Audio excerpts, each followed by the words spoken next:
하나님의 은혜가 여러분들 가운데 함께 하시기를 주님의 이름으로 축원합니다. 야곱이 바단 아람에서 돌아와서 두 가지 큰 문제를 해결하지요. 라반과의 문제를 해결하고 에서와의 갈등을 해결합니다. 근데 세겜에서 딸 디나가 어려운 일을 당하면서 거기에서 시몬과 레위가 이 세겜 사람들 모두를 다 죽입니다. 그러면서 사실 이 사건이 굉장히 큰 두려움의 사건, 불안한 사건이었지요. 야곱의 입장에서 보면 이게 지금 에서와의 관계나 라반과의 문제가 해결되었다고 해서 사실 가나안 땅과의 문제가 원만하게 해결되리라고 또 기대하지는 않습니다. 더군다나 이 시몬과 레위가 세겜 사람들을 다 죽인 이 사건은 그 족속들, 가나안 족속이나 헷 족속이나 그 지역에 있는 사람들이 연합해서 이 야곱을 치려고 한다면 사실은 야곱은 그들을 대적할 만한 능력이 없었던 겁니다. 그런 위기를 당했을 때 야곱이 생각한 것이 있어요. 그게 뭐예요? 베델로 올라가는 겁니다.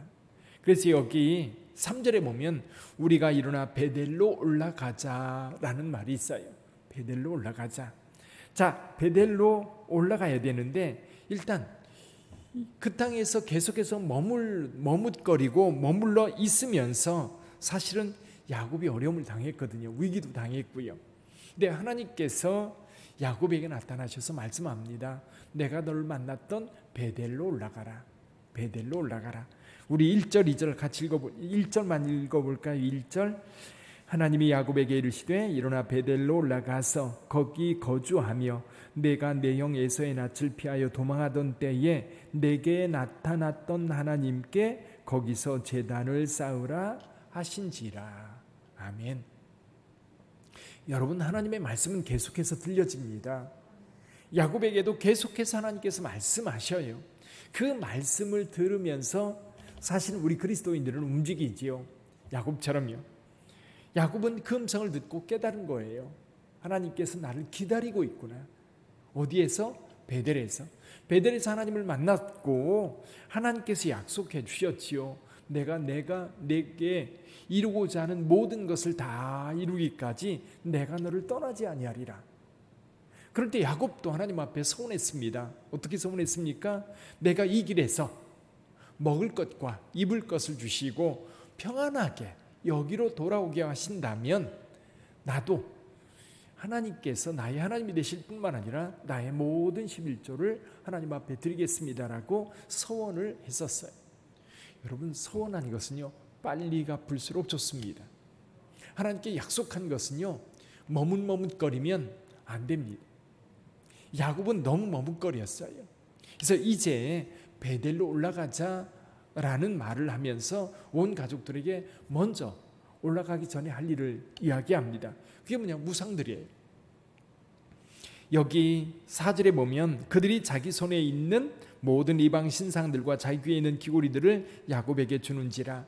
그래서 지금까지 바단 아람에 살면서 그들이 섬겼던 우상들이 그대로 지금 있었던 거예요. 전형적인 것이 라헬이 아버지의 신 드라빔을 훔쳐왔었잖아요. 그러니까 이 각자들이 자기의 우상을 가지고 있었던 겁니다. 지금 야곱만 하나님을 향한 하나님의 말씀을 듣고 하나님의 뜻을 알고 하나님의 말씀을 따라서 여기까지 왔는데 다른 사람들이 이렇게 동일한 마음으로 지금 움직이고 있지 않은 거지요. 그래서 세겜에서 모든 신상들을 다 가져와라. 그래서 그걸 받아서 다 땅에 묻고 옷을 바꿔 입습니다. 여러분, 옷을 바꿔 입는다라고 하는 것은 새 사람이 된다는 거예요. 그렇죠? 그래서 사도 바울 같은 경우도 영적인 의미에서 새 옷을 갈아입으라고 이야기합니다. 옛날 것들을 다 벗어버리고 옛 습관이라든 이런 것들을 다 벗어버리고 새로운 옷을 입어야 되는 거예요. 여기 그래서 야곱은 2절에서 너희 의복을 바꿔 입으라고 그렇게 말합니다. 의복 바꿔 입고 우상, 그동안 가지고 있었던 신상들, 우상들 이거 다 받아가지고 땅에 묻고 이제 새로운 마음으로 베델로 올라가는 거예요. 하나님께로 나가는 거예요. 처음 하나님을 만났던 바로 그곳, 처음 하나님을 경험했던 바로 그곳에 올라가서 하나님께 예배를 드립니다. 자, 그러는 사이에 하나님께서 또 하시는 일이 있어요. 이게 뭐냐면 주변의 모든 민족들로 하여금 이 야곱의 일행을 두려워하게 만들었던 겁니다. 여기 한번 볼까요? 5절 한번 읽어보죠. 5절 같이 한번 읽어봅니다. 그들이 떠났으나 하나님이 그 사면 골들로 크게 두려워하게 하셨으므로 야곱의 아들들을 추격하는 자가 없었더라. 여러분, 인간적 고민은, 야곱에게 있어서 인간적 고민은 굉장히 힘든 사건들이었지요. 그러나 하나님께서 야곱의 일행을 지켜주십니다. 보호해 주셔요. 그래서 지금 하나님께서 아브라함을 부르시고 아브라함과 이삭과 야곱으로 이어지는 이 과정 속에 하나님은 그들을 떠나지 않고 언제나 지켜주고 계세요. 보호하고 계세요. 그럴 때 하나님은 하나님의 은혜를 우리에게 베푸시면 우리 또한 몇 가지를 해야 되지요. 그 중에 한 가지가 뭐냐면 기억하는 겁니다. 여러분, 하나님의 은혜는요, 기억해야 돼요. 하나님의 은혜를 잃어버리면 여러분, 하나님의 역사가 지금 우리에게도 여전히 함에도 불구하고 이걸 잃어버려요. 이걸 놓쳐요. 하나님의 은혜는요, 기억해야 됩니다. 여러분, 우리에게 성경이 우리에게 주어진 이유도 뭐냐면 하나님의 역사에 대한 기억이에요. 하나님께서 이 땅에서 이스라엘 백성들과 함께 하셨던 것, 그리고 예수께서 우리 가운데 오셨던 것, 그리고 이 예수님의 증언, 예수님을 경험했던 자들, 사도들이 예수님에 대하여 증언했던 것들을 기억하는 거예요. 이게 성경이에요. 그럼 저와 여러분들에게도요, 여러분들이 각자 경험했던 하나님의 은혜를 기억해야 돼요. 언제 하나님이 여러분들을 처음 불렀는지, 하나님께 여러분들을 부리고 난 다음에 여러분의 삶이 어떻게 달라졌는지, 뿐만 아니라 여러분의 삶 속에 하나님께서 어떻게 은혜를 베풀고 계신지를 기억해야 돼요. 그리고 기억할 수 있는 자리에 가야 돼요. 그래서 하나님께서 베델로 야곱을 부르신 이유는 그거예요. 그때를 기억하라는 거예요. 하나님께서 너와 함께 하겠다고 약속했고 그 약속이 마침내 성취되었다는 사실을 야곱은 다시 깊이 한번 깨닫게 되는 거예요. 그 상황 속에서 하나님께서 다시 말씀하시죠. 10절과 11절, 12절까지 한번 읽어볼까요? 10절부터 시작.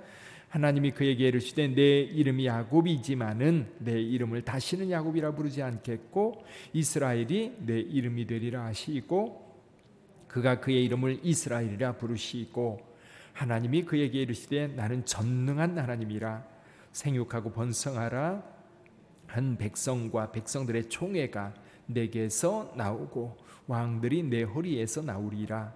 내가 아브라함과 이삭에게 준 땅을 내게 주고 내가 내 후손에게도 그 땅을 주리라 하시고. 아멘.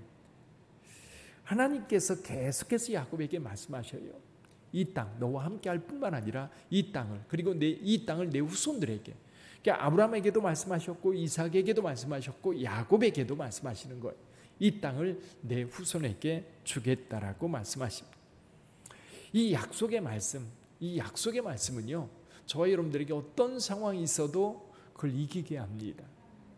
그래서 우리가 하나님을 경험했던 그 경험을 기억하면 그 하나님께서 지금도 우리와 함께 하신다고 하는 이 사실에 대한 확신을 갖게 돼요. 그리고 또 어려운 일이 있을 때, 고난이 있을 때 그때에도 하나님께서 함께 하실 것을 믿게 되고, 그리고 두려움 가운데 살아가는 것이 아니라 하나님을 믿는 믿음 가운데 살아가게 되는 거예요. 그래서 여러분, 하나님께 나갈 때는 여러분 세상 것 다 내려놓고 홀가분한 마음으로 오직 하나님만 바라보고 나가야 돼요. 하나님만 의지할 수 있는, 우상을 의지하고 다른, 여기 우상이라고 하는 것들은 나를 위해서 만든 신이거든요. 그러니까 세상을 살아가면서 여러 가지 것들이 있어요. 나를 지탱해 주는 어떤 것들, 그 힘이 바로 우상인 거예요. 때로는 이것이 자식이 될 수도 있고, 이것이 돈이 될 수도 있고, 이것이 건강일 수도 있고, 이것이 세상 사람들과의 어떤 관계성일 수도 있고, 권력일 수도 있고, 지식일 수도 있어요. 그러나 하나님을 믿는 믿음이 가장 우선될 때 이 모든 것들이 통제되고 다스려지는 것. 하나님께서 야곱을 베델로 부르시고 거기에서 다시 한번 야곱과 함께 하시는 그 하나님 앞에 예배드리게 만듭니다. 그래서 15절에서 이렇게 기록하고 있습니다. 하나님이 자기와 말씀하시던 곳의 이름을 베델이라 하였더라. 처음 만났을 때도 베델이라 했고 이제 베델로서 여기가 여전히 남아있게 될 거예요. 그리고 오늘 본문의 말씀 가운데 두 가지 큰 사건을 이야기하죠. 첫 번째 사건은 이 라헬이 죽는 일입니다. 라헬이 그 막내 베냐민을 낳다가 여기 베들레헴으로 가는 길 중간에서 난산을 하게 되고 결국 아기를 낳지만 산모가 죽는 일이 있습니다. 그래서 지금도 예루살렘에서요 베들레헴에 가다 보면 베들레헴 거의 다 가서 거기 라헬의 무덤이 있어요. 예전에 제가 처음 91년에 갔을 때는 그냥 건물 하나 이렇게 있고 군인들이 도로 옆에 군인들이 2명이 지켰었어요. 근데 여러분들하고 같이 갔을 때는 거기 완전히 요새가 되어 있어요. 그래서 보통 사람들 들어가지도 못합니다. 그리고 거기에 장벽이 세워져 가지고 이 아랍인 그 팔레스타인들은 접근하지도 못하도록 그렇게 만들어 놓은 걸 보여야 됩니다. 그러면 이 성경에 분명하게 에브라닷 그러니까 베들레헴으로 가는 그 길에 무덤이 있다라고 기록하고 있어서 그 무덤이 여전히 지금까지도 남아 있는 것. 또 하나는 이삭의 죽음입니다. 여기 27절 이하에 보면 이삭이 몇 세에 죽어요? 180세에 죽습니다. 180세. 그리고 이삭이 죽었을 때에 이 야곱과 에서가 와서 장사를 지냅니다. 여러분 여기 180세에 죽었으면 지금 야곱의 나이가 얼마일까요? 야곱의 나이가 얼마지요? 이삭이요 60세에 야곱을 낳아요. 그렇죠. 60세에 야곱을 낳으니까 그렇게 단순히 비교해 보아도 지금 야곱이 120세가 되었다는 얘기가 되는 거죠. 오래 살았습니다. 그렇죠. 그 이후의 사건이 사실 야곱에게 더 힘들고 고통스러운 사건인데 어쨌거나 야곱에게 있어서 이제 베델을 기억하고 하나님의 은혜를 따라서 살았던 그의 삶, 오늘도 저와 여러분들이 하나님께서 처음 여러분들에게 베풀었던 그 은혜들을 기억하면서 오늘 또 함께 하시는 그 주님을 의지하며 살 수 있기를 주님의 이름으로 축원합니다. 기도하겠습니다.